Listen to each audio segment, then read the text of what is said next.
बहुत है, हम उसी माला में संतुष्ट हैं। सब एक साथ आकर के स्वागत करते हैं, फिर बीच बीच में नहीं आए तो कथा में विक्षोभ नहीं होगा। श्री हनुमान जी ने कहा, माता आप कह रही हो कि जिसने चंचू का प्रहार कर दिया उसके पीछे तो बाण लगा दिया। तो हनुमान जी ने कहा, माता उस समय गंगा के किनारे पे धनुष बाण भगवान के पास कहां था? तो जानकी जी ने कहा कि उस समय भगवान ने वहां से दो लकड़ी की सीखें उठाई, एक को धनुष बनाया, एक को बाण बनाया और इंद्र के बेटे जयंत के पीछे लगा दिया। हाँ बेटा, उस समय प्रभु ने लकड़ी की सीखें उठाई और एक को धनुष बनाया, एक को बाण बनाया।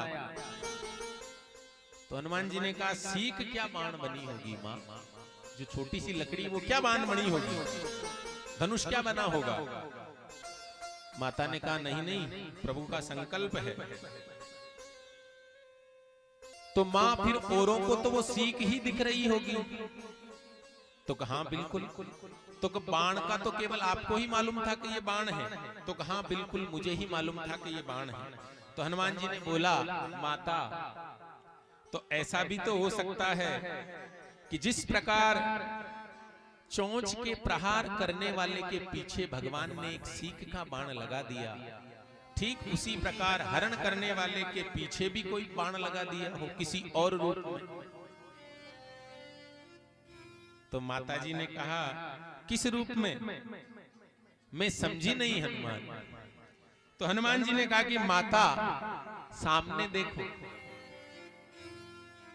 ये वानर के रूप में हनुमान जी का ही बाण है। जिमि अमोघ रघुपति कर बाना, एही भांति चले हनुमाना। जब हनुमान जी महाराज उड़ करके चले थे तो जिमि अमोघ रघुपति कर बाना, जैसे राम जी का बाण चलता है वैसे हनुमान जी ने उड़ान भरी लंका की तरफ। ये बाण है राम जी का। धनुज वन कृशानम रघुपति बाण कृशान। हनुमान जी श्री राम जी के बाण के स्वरूप है, इसलिए हनुमान जी कहते हैं, जननी हृदय धीर धरु जरे निशाचर जान। ये राम का ही बाण है माता। सीख के रूप में जयंत के पीछे बाण लगाया और वानर के रूप में रावण के पीछे प्रभु ने बाण लगा दिया। जयंत के पीछे तो सीख के रूप में लगाया और रावण के पीछे वानर के रूप में लगा दिया है, मेरे रूप में बाण को लगा दिया है। बेटा हनुमान, अच्छा किया कि तुमने हमें बता दिया, तुम न बताते तो मैं कैसे जानती? किशोरी जी कह रहे हैं। तो हनुमान जी ने कहा कि माता भला मैं आपको कैसे बता सकता हूं? आप तो पहले से ही सब कुछ जानती हैं, मैं आपको क्या बताऊंगा? तो माता ने कहा कि मैं कुछ समझी नहीं बेटा। तो हनुमान जी कह रहे हैं, और जब मैं अशोक वृक्ष के ऊपर था तो माता आप ही ने तो रावण से कहा था, जब रावण ने कृपाण उठाई थी, जब रावण ने आपके ऊपर तलवार उठाई थी, तो आप ही ने तो कहा था रावण को कि असमन समुझी कहती जान की, खल सुधि नहीं रघुवीर बान की। करे खल, तू मेरे ऊपर तलवार उठा रहा है, तुझे राम जी के बाण की खबर नहीं है क्या? राम जी का बाण यहां लंका में आ गया है, तुझे उसकी खबर नहीं है? हनुमान जी कह रहे हैं कि माता ये आप स्वयं कह रही हैं कि असमन समुझी कहती जान की, खल सुधि नहीं रघुवीर बान की। अरे खल, तुझे राम जी के बाण की खबर नहीं है? राम जी के बाण के रूप में लंका में स्वयं हनुमान जी ही पधारे हैं।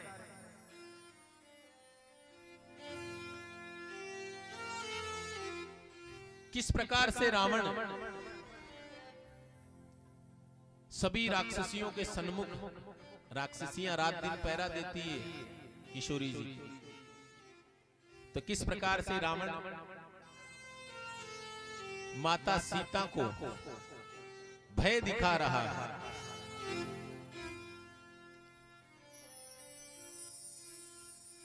कहे रावणु सुनु सुमुखी सयानी,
रघुबीर बान की।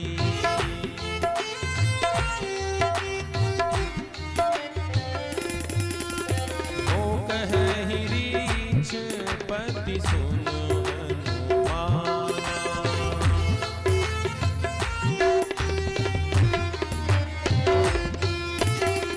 का चुप साधी रहे ओ बलवाना।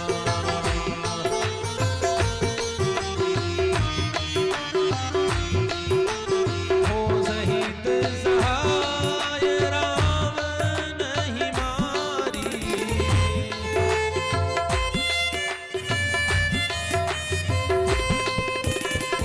ज्ञान हुई हाथी भूत पुकारी।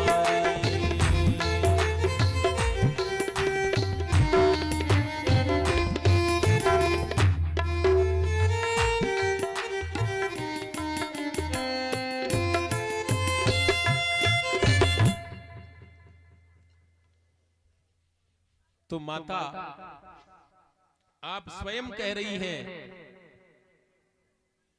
कि प्रभु श्री राम का बाण जो है वो लंका में आ गया है।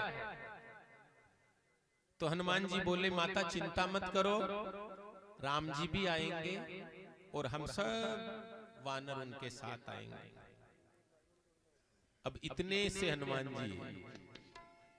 हनुमान जी तो छोटा रूप लेकर के ही तो लंका में गए थे। इतने से हनुमान जी कह रहे हैं माता सीता को कि माता आप चिंता मत करिए, प्रभु के साथ हम सब आएंगे। है सुत कपि सब तुम ही समान। माता कह रही है कि बेटा राम जी की सेना में सब वानर तेरे जैसे ही है क्या?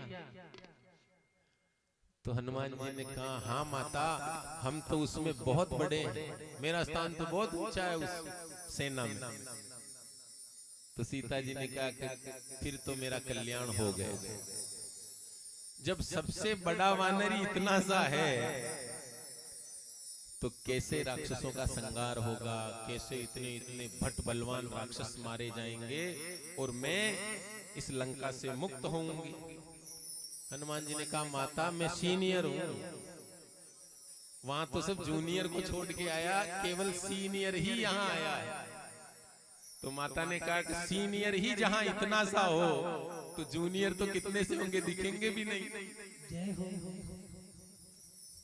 तो हनुमान जी ने माता का संशय दूर करने के लिए, क्योंकि जानकी जी को संदेह हो गया था, मोरे हृदय परम संदेहा सुनी कपि प्रगट कीन निज देहा कनक भूधराकार शरीरा। जैसे ही माता को संदेह हुआ तो माँ का संदेह मिटाने के लिए कनक भूधरा कार शरीरा, बहुत बड़ा भयंकर रूप हनुमान जी ने ले लिया। कनक बरन तन तेज विराजा।